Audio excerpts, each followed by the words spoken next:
Alrighty, happy Wednesday and welcome to Lead Generation That Works. This is a show that takes place the second Wednesday of each month at 1 Eastern.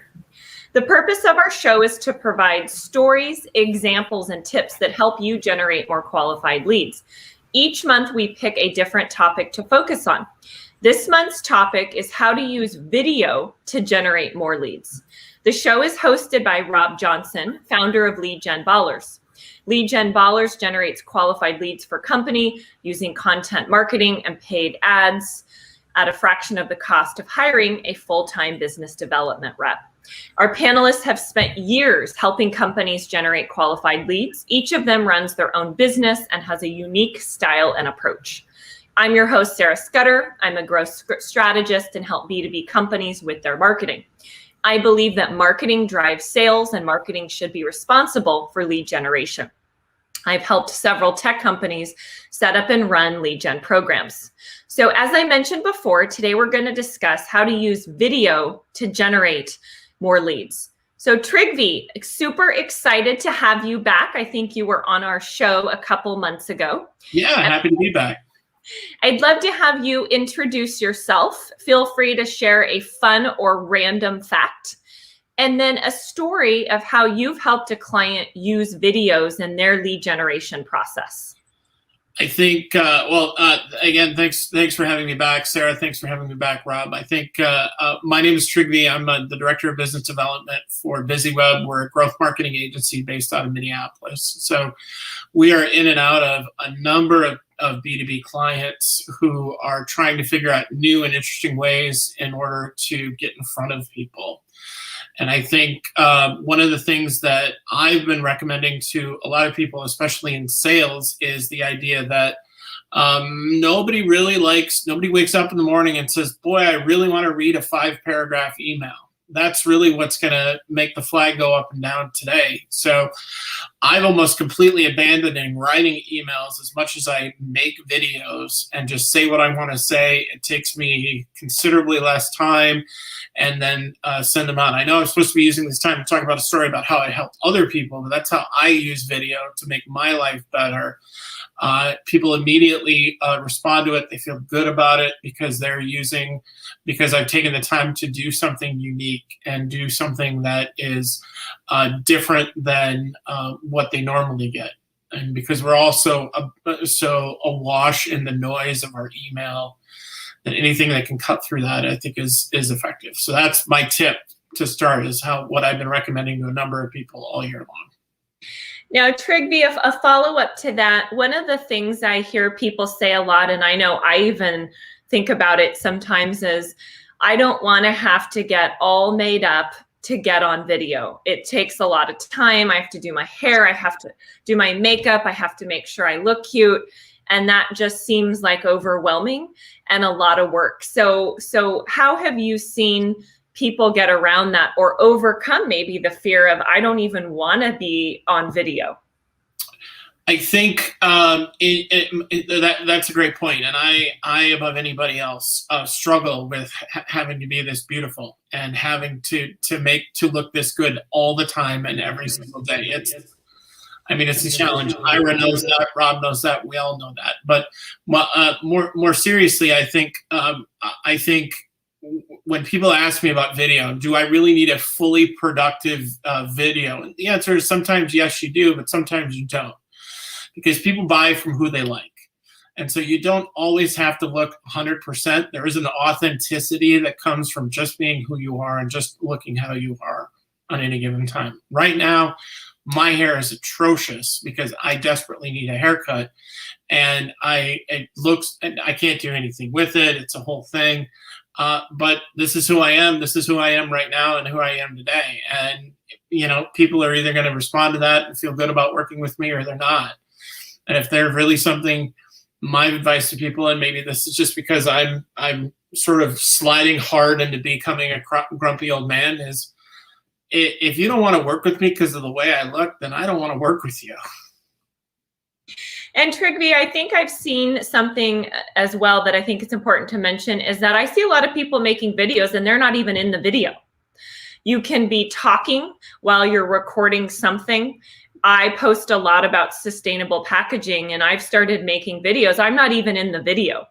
I may be talking and opening something, but you don't even have to be in all of your videos. And I think that's important to remember as well. Yeah, I think that's true. I think that the key thing with video is that people should keep in mind is you do have to continue to have people's interest. So to that extent, I think one of the things that people start with in video that is always sort of the kiss of death is by showing a PowerPoint and then reading the PowerPoint. Well, I don't really need to do that because I see what it says there and you're showing it to me. Don't read it to me. Tell me something new. Tell me something interesting. Complement what I'm seeing on screen with your words in order to really make something effective that I'm really wanting to hear and listen to. All right, Trygve, thank you so much for being with us today. Joanne, you are up next, and Joanne is in the process of moving, so we may see some craziness going on in the background, just FYI. So happy to have you with us. Would love to have you introduce yourself briefly, and then I know that you do a lot in the print industry, so I'd love to have you share an example or some way that you're seeing companies combine video with print to effectively generate leads. Thanks, Sarah. And yes, I apologize if there's some background nonsense going on. I'm trying to mute myself as much as I can. So my name is Joanne Gore, and I am a B2B marketer who is passionate about print.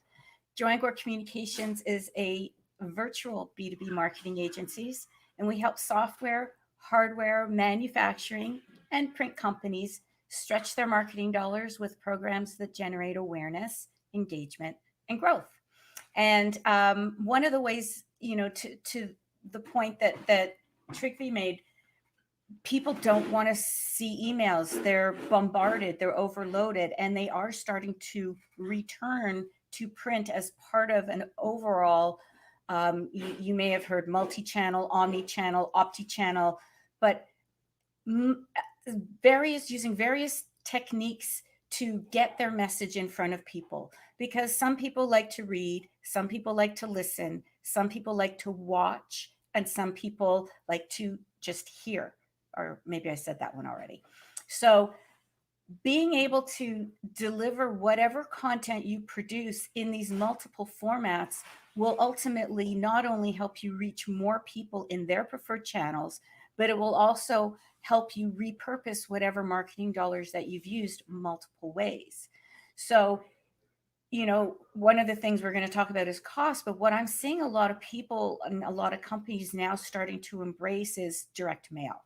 And you may have seen an uptick in direct mail in your mailbox, in postcards especially. If you sell services, solutions, postcards are great ways to attract local businesses or any geography of business that you want. Now, if you've gone ahead and produced, let's say, a manufacturing video or a really cool, slick video, well, you can now put a little QR code on that postcard and guide people back to that video, or you can create an augmented reality experience. But it all comes from that printed QR code. And now that we've, most of society has adopted them and adapted them. They know how to use them now. We've been using them as menus in restaurants. They're starting to make a bit of a comeback, but properly.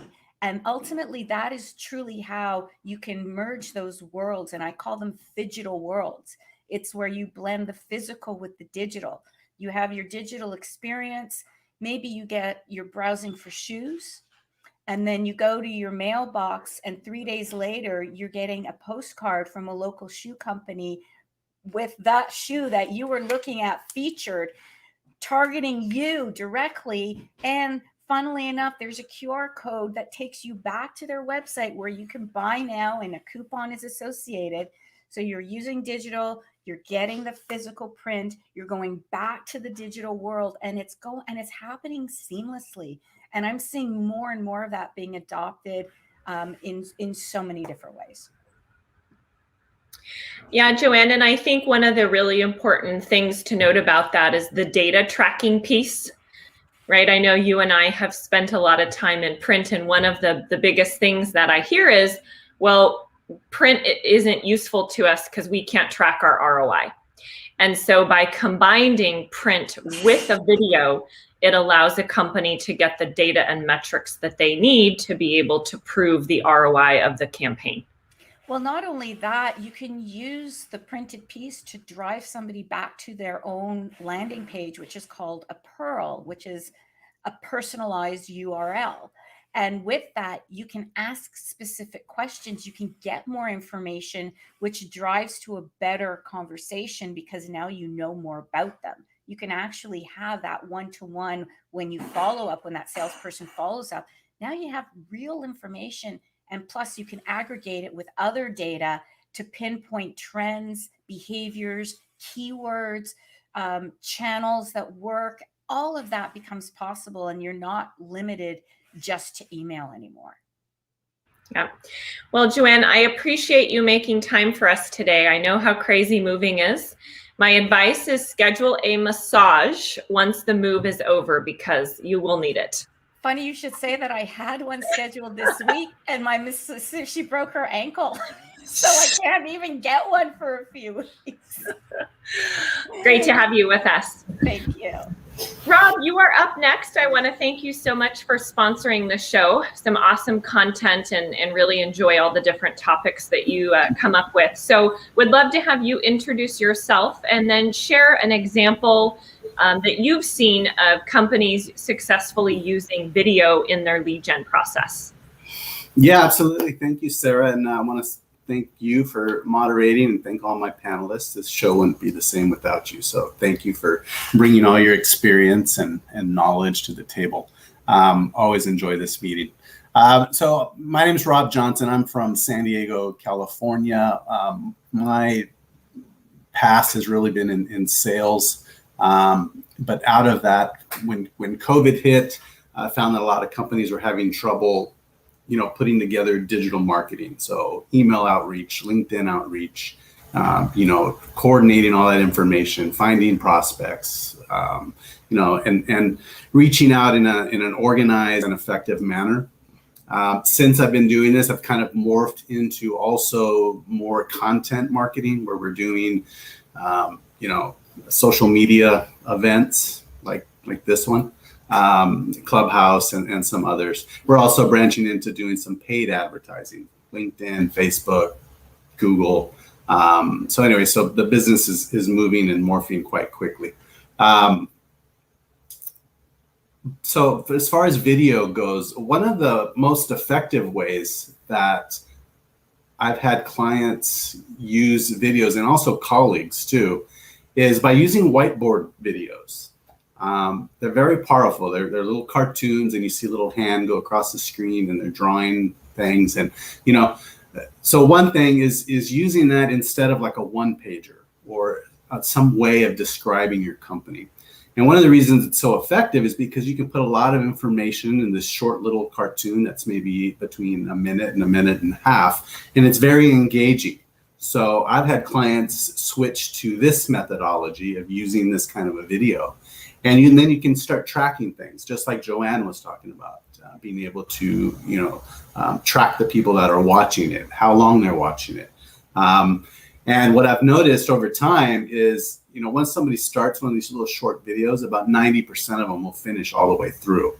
And that's quite a bit of engagement, and it's starting to transfer over into, really seeing the efficacy of marketing and producing more leads. So that's very powerful. And another thing too is you can take that video and, a lot of people on LinkedIn, you don't utilize the featured section of their profile, and you can drop that video in there. And Ira's laughing because I think he's going to talk about something like that a little later. But anyway, so that's what I've seen as far as clients using video effectively. Awesome, Rob. Thank you for being with us today. Uh-huh. Next up, we've got Ira. Ira, glad to have you with us today. I know that you do a lot with video, including video editing. And so we're getting an echo here, Ira. So would love to have you introduce yourself. And then my first question for you is around effective use of video on websites. I'm seeing a lot more websites now include video, and would like your thoughts on strategy and what people should and shouldn't be doing in regards to video on a website. Okay, so you want me to introduce myself and just talk about videos on websites? Yes, to start. Okay. So, Ira Bowman, I am the owner of Bowman Digital Media, and we offer 6 services. We basically help small business owners, service-based companies are who we specialize with. So if you're an entrepreneur out there, you don't have a full-time marketing person, you're the kind of company that we help the most. We have 6 services. We do social media management. So we basically will run all your social media campaigns for you, including creating your content, making posts for you, and engaging with your audience so that you can just work on running your business. That's basically what we're trying to do. We help with website development and management. So if you have a website and you just need somebody to maintain it, we do that. If you don't have a website and you need one, we create them, and then we maintain them for you. We do videography. So we shoot and edit videos. So if you do like selfie videos, you can send it to our company. We'll actually increase the production value of it by editing it for you. So we add the music, we add the graphics, and make the final production value a little bit higher so you can maintain your professional standard without trying to figure it all out yourself. We do photo shoots, we do graphic design, and we do search engine optimization. So that's what we do. Now for website video, certainly most websites now have some type of video on them. The best types of videos are the ones that are not loaded, and here's your number one tip. Don't load your video natively. Why? Because you're slowing your website down. It can't serve the video fast enough. So what you want to do is you want to serve it up on, I suggest YouTube. A lot of people will say Vimeo. I'll tell you why I say YouTube over Vimeo, and you can learn a little bit about SEO in the process. What company owns YouTube? Google. What's the number one search engine in the world?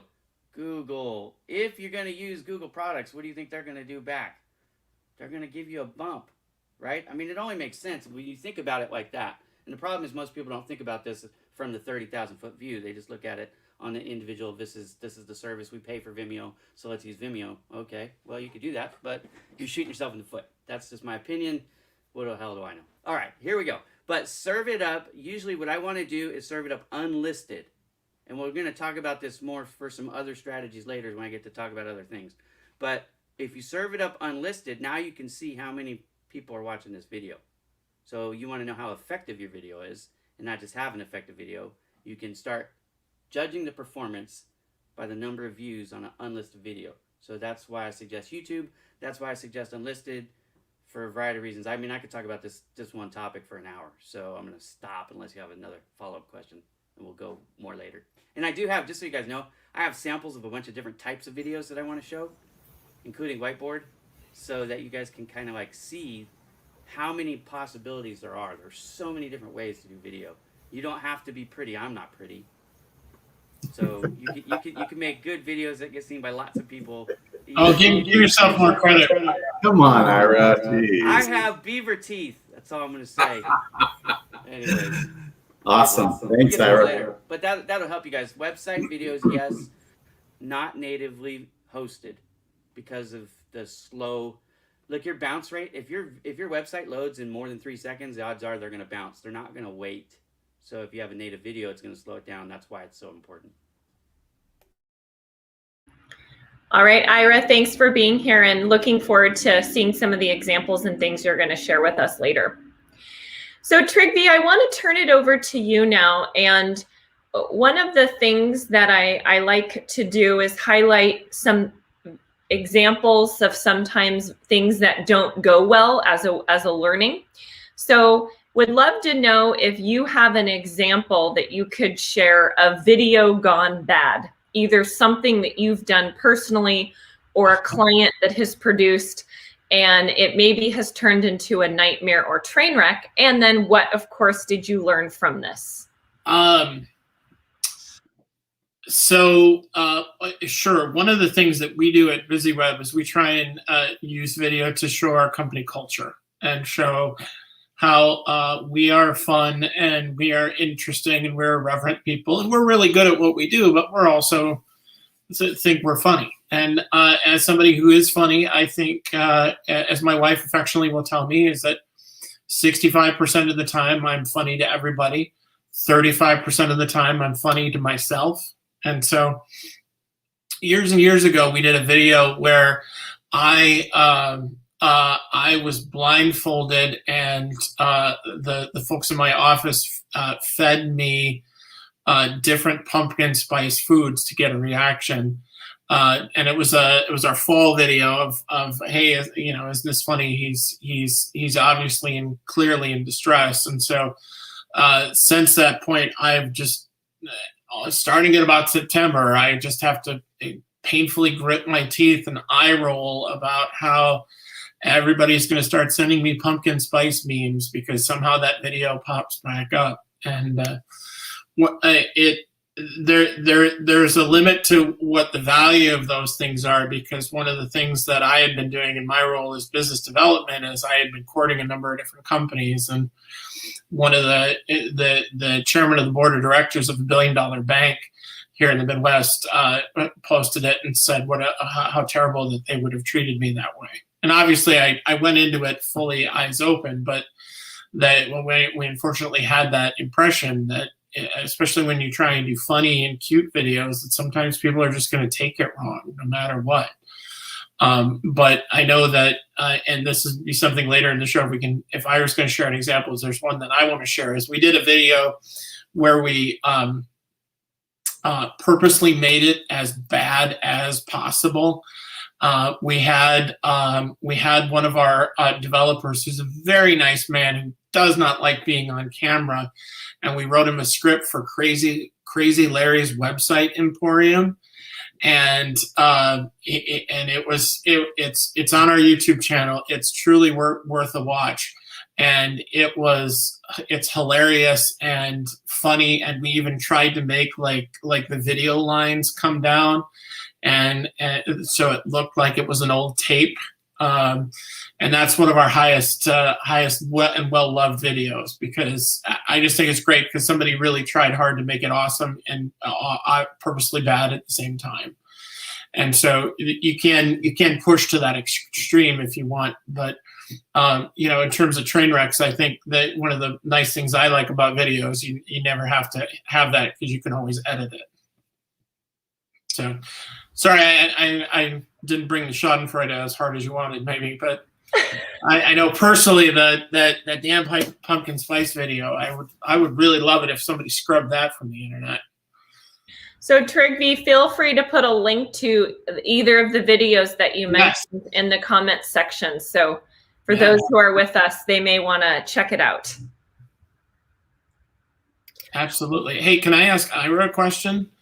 I know one of the things that we're talking about as we're talking about today about the importance of video is, I think it's good to know is, Ira, I have an idea in my head of what I tell people when they ask, how much does video really cost to make a productive video? So what the number that I have is for it to be shot, edited, sound mixed, and then produced is about $1,000 a minute for a finished product. What's your experience with that? Let me address this more in the video samples, because it depends on the type of video, really. Like, for example, a good point. For those whiteboard videos, those are really cheap. I can do a whiteboard video sometimes for like $300. So I have another one where clients have done selfie videos. So they're shooting the main action, and then I'm adding the graphics and stuff. And let's say a minute video, just because you said $1,000 a minute, which is not a bad price. That is about right if you're doing full production. But there's ways to get it done for less. So like I can do a video for people sometimes $450, $500 for a minute video. If you have an hour-long video, and I'm just adding like the show wrapper here, right? So I'm adding the top, I'm adding the animation in the beginning and the end, and I'm adding maybe some music underneath, which I like to do. I could do something like that sometimes for $250. because it's not about the length of the video in that case, it's about how much time it takes me to do it. So, but when you're talking about full production crew coming out, first I got to get there, so you're going to pay a travel charge. Then I've got to set up. That's going to take me an hour to 2 hours to set up all the gear. You know, and am I using my drone? How many cameras am I using? How much crew did I need to bring with me? You know, so there's a wide variety. You might pay $10,000 a second depending on what you want. So it just kind of depends. But I'll show you some samples of stuff, and then I can tell you, like, this is about how much this one would cost you, so you guys will all have an idea. If I can interject for 1 second, this goes back to what we talked about right at the top, Sarah, and invest in that really great piece of content, but think of how many different ways you can then repurpose it. So it doesn't become, well, it cost me $10,000. Yeah, well, maybe it costs you $10,000, but look at all the different touch points you're getting out of it. Look at all of its different uses. And at the end of the day, before you do, whether you're spending $100 or $10,000, I will always suggest you have to think, how are you going to measure success? What is the purpose of what it is, whatever it is you're producing? How am I going to measure success? How is it going to be used? And how is it going to be used in front of the right people? So all of these things need to go into it, not just, oh, what's it going to cost me? Because that's when you're not seeing the forest for the trees. Yeah, that's a great point, Joanne. Hey, Sarah, I know we kind of have a little bit of a format here, but let's do this. Let's have Ira dig in a little bit and kind of show us, different videos and kind of go into that a little more in detail. I think the audience, it would behoove them to kind of understand that a little better. And then towards the end, then we can talk more about kind of how to apply those, if that works. Yeah, I was actually just going to suggest that. So Ira, do you want to do your screen share, or do you want me to pull up the different links? Yeah, it'll be easier because then you don't have to watch commercials. Guys, this is another thing about video. I've monetized my channel, so I could make like $5 a month from Google. It's amazing. I'm kind of being facetious, but anyways, you could definitely do that. So here's what I've got. I've got a bunch of different samples. So I thought I would start. A lot of you guys don't know this, but I worked in the print business for 20 years. All right, so here's an example. Before I became, nobody knew my name on LinkedIn. This is the way I was personally using video back in 2018, okay? So the way I built this, in case you guys are curious, is I just used Filmora. I think it was Filmora 9 back then. But anyways, you can add these titles, and you can add the picture-in-picture. So you don't have to be a graphic designer. It's kind of like using Canva is the idea. But in YouTube, you can grab the free studio music and put that underneath on the tracks. So if you understand, I'm going to pause this, but if you understand how to use Photoshop, then you can use Filmora. It's really not that complicated. It's just based on layers, building layers. So you can do simple stuff like this really, really easy. And then I had the graphic. Hang on a second.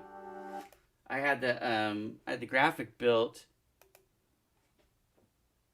No, I built the graphic. I'm sorry. I built that graphic in Photoshop. But here's another one. This is a very common solution for those of you who are working on the cheap and don't have a big budget.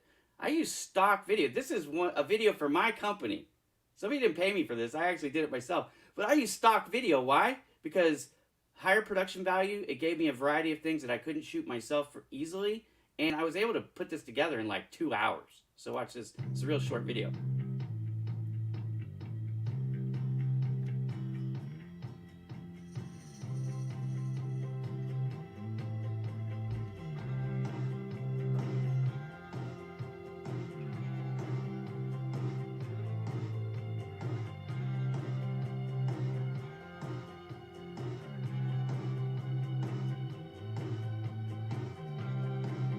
So you have a lot of variety of shots. They're all generic because it's, stock video, but it gets the point across. And then you add your brand in with the beginning and the end and the overlays, and you got yourself something you can use. To Joanne's point, you could use this on your website. I have this on the homepage of my website. I've used this for social media posts. I've emailed this to people. So, and you can see it's been viewed on YouTube 275 times. That doesn't take into account how many times it's been seen off of YouTube. But anyways, there's a simple video. That, if you're asking me, Trigby, how much does that cost? I would do something like that for somebody for $300 because it took me 2 hours. Honestly, not hard to do. So, Hey, Ira, yeah. quick question. Yep. So maybe you can kind of shed some light for our listeners. Like, so if you're going to email a video like that, obviously some of them are pretty big or large in size. Can you talk about how to effectively do that? I'm trying to get it so you guys can see my face. Hang on a second. I'm on the bottom, and then the overlay thing is kind of running over the top of me. So for email solutions, I actually do a couple different things. So, sorry. The joys of live video. Here we go. Okay, I just tried to make it so you guys could see my face. All right, so here's the thing. So there's a couple different ways that I do it. I typically will take the thumbnail graphic and I'll put that in the email, in the body of the email, right? So inline photo, and then I'm going to add a link to the video. But I'm typically, like I was talking about before, I'm typically going to reload the video unlisted because I want to also, we've talked about email strategies on the show before, but I want to know the effectiveness of this email. How many times I can see from the video, how many times, or from the email, how many times people opened it. I know that already. But what I don't know is how many times did somebody actually click on the video and watch it from the email data. So by doing an unlisted video that just goes inside that email, I know the campaign went out to, 1,000 people or 500 people or 10,000 people or however many people went out to. Let's say it was watched 35 times. Well, that's not a very good response rate in my opinion. So I'm going to probably try to do something different moving forward. It gives me an opportunity to start judging the effectiveness of all this. Because if I just do the same video on the same link for everything, I don't know if they came to me because of the video email or because of the website or because of the social media post. So I will load the same video a lot of different times and use a custom link for one purpose. So if you want true data, then that's one of the things that you kind of have to do is it does require a little bit more work. And this is why people pay marketing people to work for them. Yeah, Joanne. Yeah, great point. Measure, track, adjust, repeat. That's awesome. Yeah. Otherwise you're just guessing. You're doing what you think will work, or you're hoping it worked. Yeah. And when the owner of the company comes back and says, "Well, I spent $10,000 per second on that video. What did I really get for it?" You could say, "Well, I think we did pretty good with it." Instead, you could give them hard, fast numbers. In fact, we've talked about landing pages too before. So then if you really want to tie all this together, you build a custom landing page that goes so from that email with that custom video goes to that custom landing page, and now you've got a closed loop so you really can monitor everything. And that's we can really get into the weeds with that, right? But it's not really that complicated if you think about it. Just zoom up a little bit, right? Don't get nervous because I was using some geeky words here. Really all you're doing is you're keeping a clean like domino trail. Let's start with this video, it goes into that email, it goes to this specific website page we call a landing page, and then we can effectively monitor how much traction we got from all of it. And now we know, like, okay, well the landing page did good, the email was open, but the video views were down. So we either need to adjust our title, we need to adjust our thumbnail, or we need to do a better job with the copy in the email, because they didn't watch the video, so it had nothing to do with the video itself, right? Unless, of course, it's the topic that was. Ira, can you continue to show us the different types of video? Okay, so and Ira, as you go through the different types, if we could talk about the cost as well. I know Trigby mentioned earlier how much does it cost to make a video. So I think it'd be helpful to give people a sense of. Yeah, and I did that on this one. I don't know if you heard me, but this video, the total runtime is 60 seconds, which is 59 seconds actually, by the way. 59 seconds is a target number you should remember. You want to remember 29 seconds and you want to remember 59 seconds because a lot of people have very short attention spans. Then the next number for me is 2 minutes and 59 seconds for any of those keeping track. And then my next number is 10 minutes. And then my next number is 20 minutes. And then my next number is 60 minutes. So those are the different benchmark times that I aim for depending on what we're doing. Because you're going to lose at every interval you go up, you're going to lose a certain amount of people. But there are things, and I'll get to some examples like this next one, that it does cost more. So if you were going to make something like this one, if you guys remember, this was just the, that was the print video one that I did. That one, that would probably take about an hour's worth of video. You would have to shoot selfie. So again, you're looking in that $300 to $500 range. Okay, so I've showed you a $300 to $500 video, $300 video. This one, next one coming up was a little bit more because of the length of time, and they didn't have any graphics. This was the first project I worked for them, so I had to build out the overlays. I had to kind of get an idea of what they did. You're going to see in a second, but what this is, it's a virtual tour. So this is actually selfie video. Hello and welcome to NBS. They shot the video themselves. They just walked through the their entrance back to the plant, and you're going to see in a second, we're going to be going through a giant print plant, which is, to me, fascinating nerd stuff. Okay, so I had to write all the copies, so everything that you're hearing, I had to do the script, so that was part of the expense of this, is script writing. They actually didn't have to send me any notes because I'm a geek and I know this stuff already. So I just like watched it, took some notes, and then I wrote the script. I sent it to them for editing, and he goes, "No, you nailed it." So then I recorded it, and away you go. So this video is $1,000 video, but they did shoot all the video themselves. So one advantage of having us shoot would be you'd have a lot less bouncing, and the speeds would be more consistent. But they did a pretty good job for doing it themselves. So again, this is where I mostly talk about video editing, because a lot of my clients are like, that $500 to $1,000 price range is what we can afford. And this is one of the solutions to help you bring the overall cost down. I didn't have to fly out there. I didn't have to take any crew out there. No setup. And they didn't pay for hours of my time to get these shots. Now, in comparison, I have a junkyard client.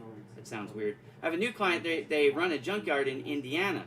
And I'm going to be going out there in October and shooting for them. The cost of that shoot is $2,500. So, and that's just for the shoot. That's not the final production.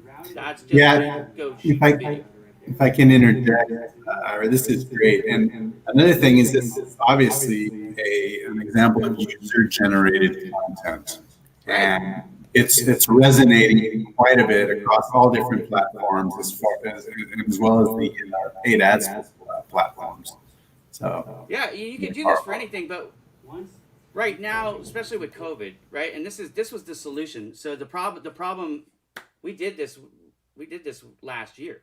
It was right after COVID started, and they were used to having people come do shop tours, because usually people, when we tell, and Joanne can attest to this, anybody in the print business can, when you say you work in the print space, they think pieces of paper and they think their little printer on their desktop. That's what everybody thinks.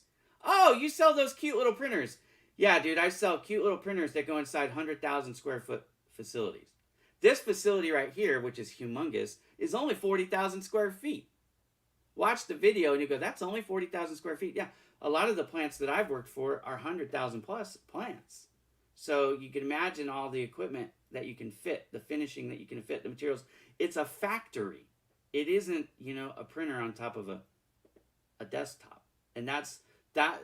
When you bring people in for these tours, it opens their eyes, and now all of a sudden they start thinking of all the things that they could send your way that they never would have thought of otherwise, and that's why we do them. But with COVID, you couldn't do that. So what was the solution? The solution was, let's do a virtual tour. Now, I got to tell you, what's more popular these days for me, I'm getting this request, and I'm going to be doing it in that junkyard in Indiana, for example, is drone work. So, for example, imagine if I was up about 15 feet in the air and did a flyover from corner to corner, stuff like that. That is really cool. It adds a unique impact. A lot of people don't have those types of shots. So when you're doing some of these custom projects, it's not just who shoots it, but how you shoot it. What technology are you using? So drone photography just adds another dimension. When you're creating these videos, you really want to get a couple different levels. You don't want to just have the boring flat. I think Trigby talked about this earlier. You got the guy sitting in front of the PowerPoint, and he showed you the slides, and every single word that guy says is on the PowerPoint. It's like, dude, you think I'm stupid? I can read. You know what I mean? Like, what extra are you adding? So video creation is kind of the same thing. Right. When you do it, you don't just want to do everything that's obvious. Like, here's a good tip for you, and I know we're not into the tip section yet, but if you're doing like webcam shots, take your phone and set it up at a 90-degree angle and record at the same time. And then just use some of that, like you would maybe use like a B-roll. Like when you go into transitions, you can transition to that even just for a couple seconds. It'll make a huge dynamic impact. But be cognizant of your backgrounds, obviously, if you're going to do that. Make sure you have everything's professional both sides. But I've been doing that trick personally for a long time, and it's cheap, it's easy. Almost everybody has a smartphone anyways. So, you know, anyways, there's lots of ways to capture self-created content that you can send to somebody like me and spend less than $1,000. So Ira, any final video types? I wanna make sure we have time to talk about monetizing videos. Yeah, I know Trigby and Joanne mentioned that. So let's round out if there's any other video types quickly. Let me show you this too. In fact, let's just start with this, because this is a video you can actually order.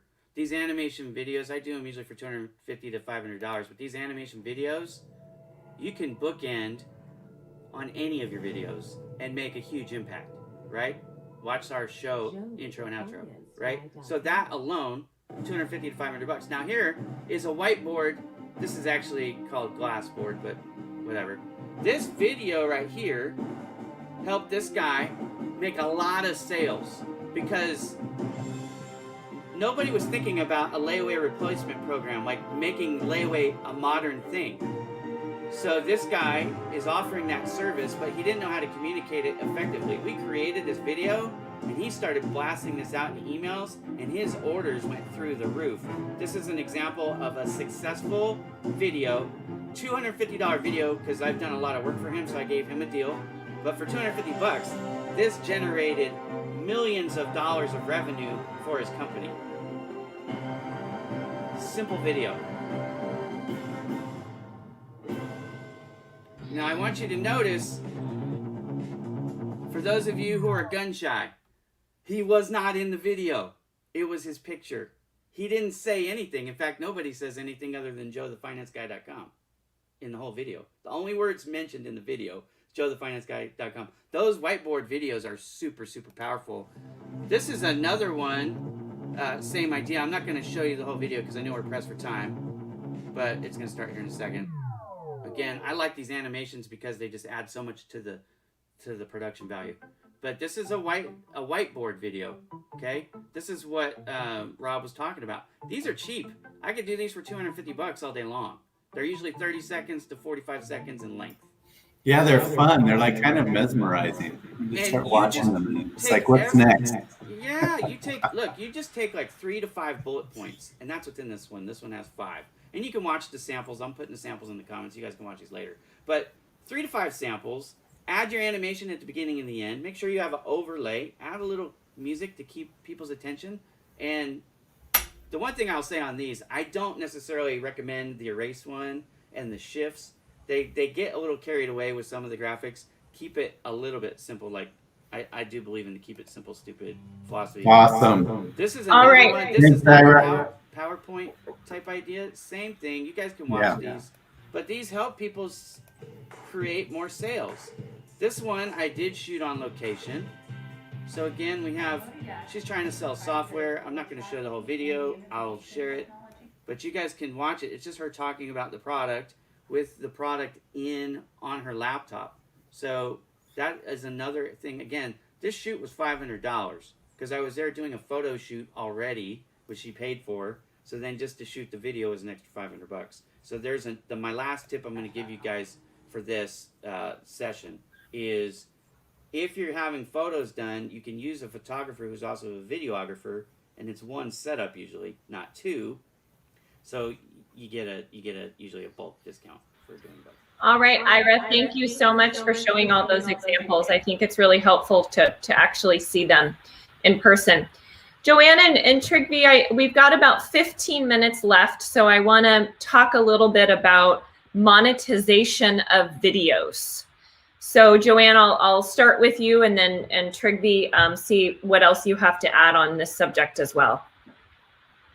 So again, for me, it goes back to, everything that Ira was saying makes so much sense, because no matter what budget you have, you invest where you can repurpose the most.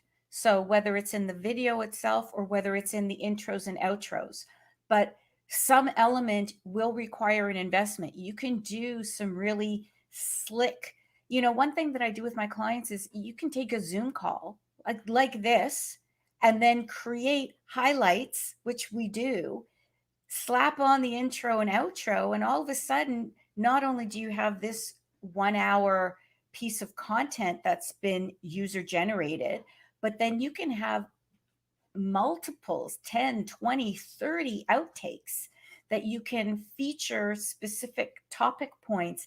And then again, target, if you are going after the print industry, then you can, everything we're talking about print, I would target to print customers on how they can be selling print. But then you can take the same thing and say, okay, you're a real estate agent, or you're an accountant, or you're a bookkeeper, and you want to get a few more clients. So you're thinking of different ways. Again, I can take that same sound bite that comes out of this, but use it multiple ways.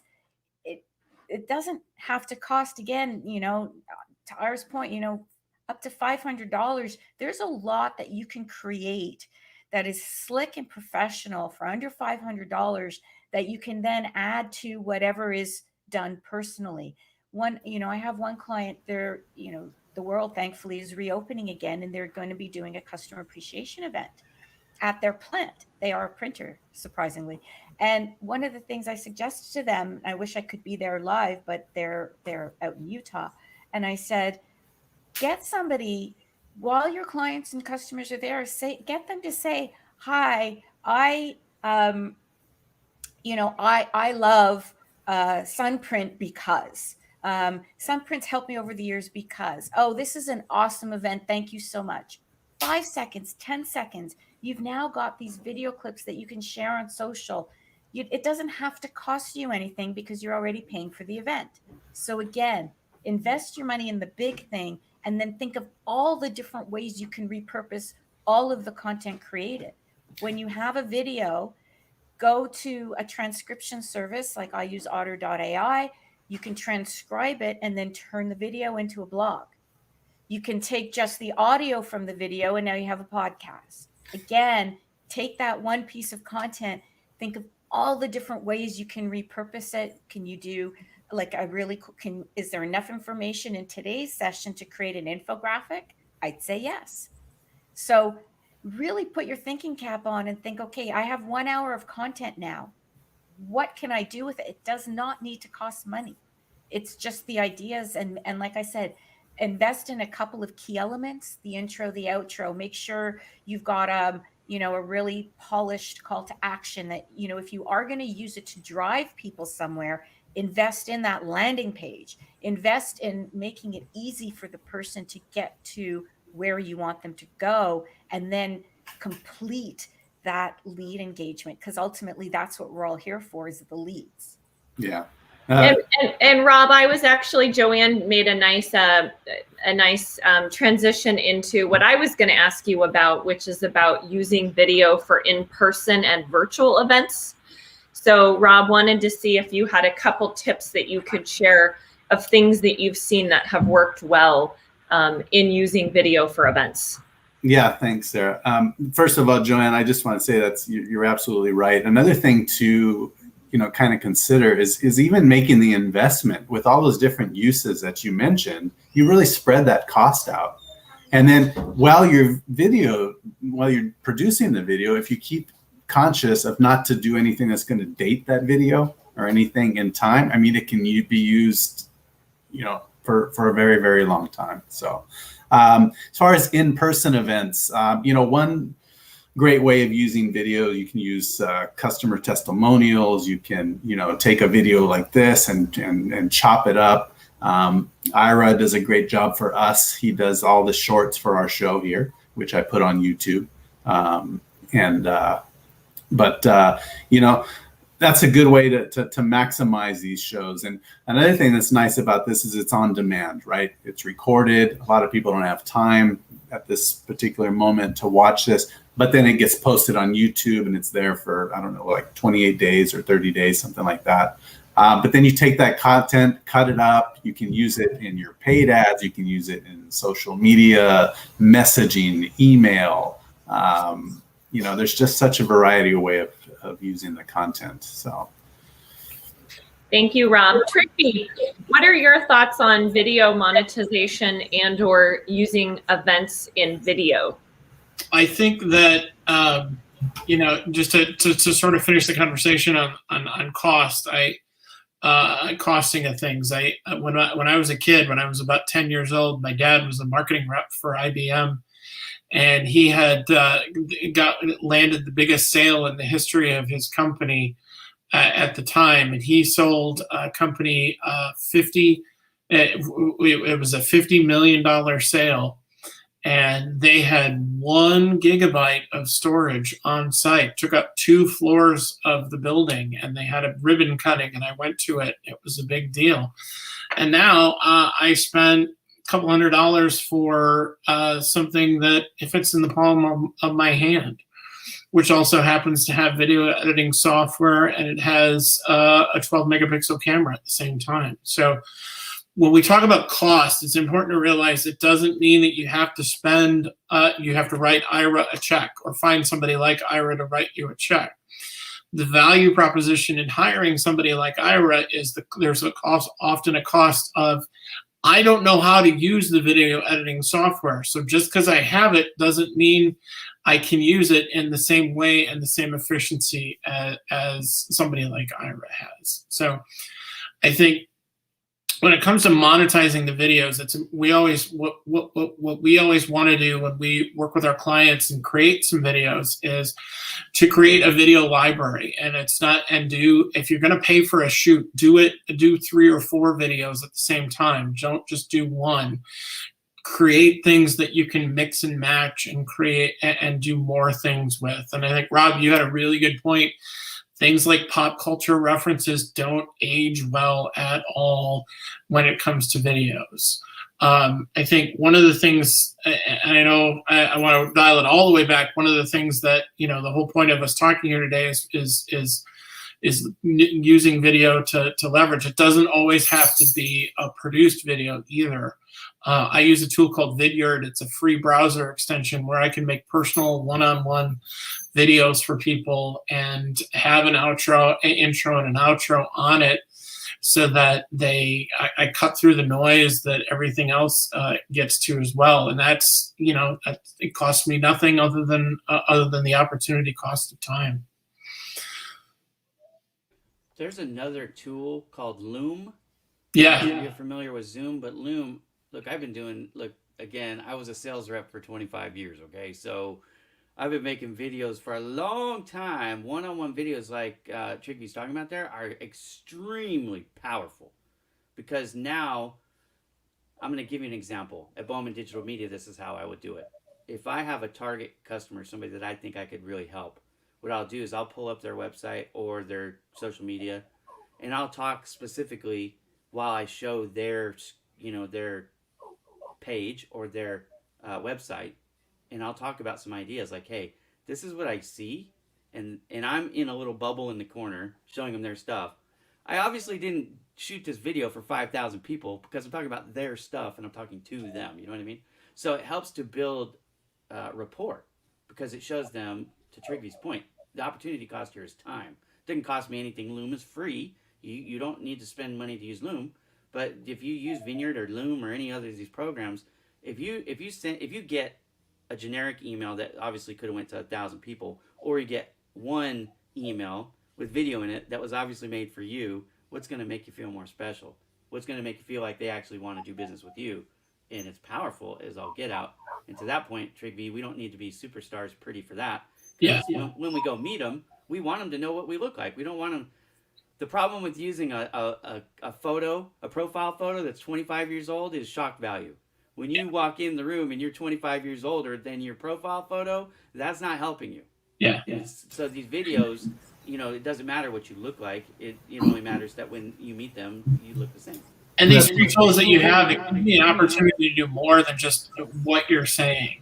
One of the things that I use a one-on-one video tool for is I have a pre-subscribed script for anything that's kind of closed lost or somebody that's fallen off. What I do is I use my phone and I pull up somebody's website, I do a screen share, and then what I do is I play on my phone, I play I Miss You by Climax with 2 X's, the old 80s song. And it's a video of me looking at the website crying. And then it says, please call me back, I miss you. And 99% of the time I get a call within 20 minutes and saying, that's the most hilarious thing I've ever seen in my life. And then they follow up, can you play the pumpkin spice video for me? No, yeah, but we're trying to cull the pumpkin spice videos down. But again, that's something that works for me. I work with a guy named Dave Meyers who's on this show a lot. Dave's a funny guy. He's not as funny as I am. Things that I do work because they come from me.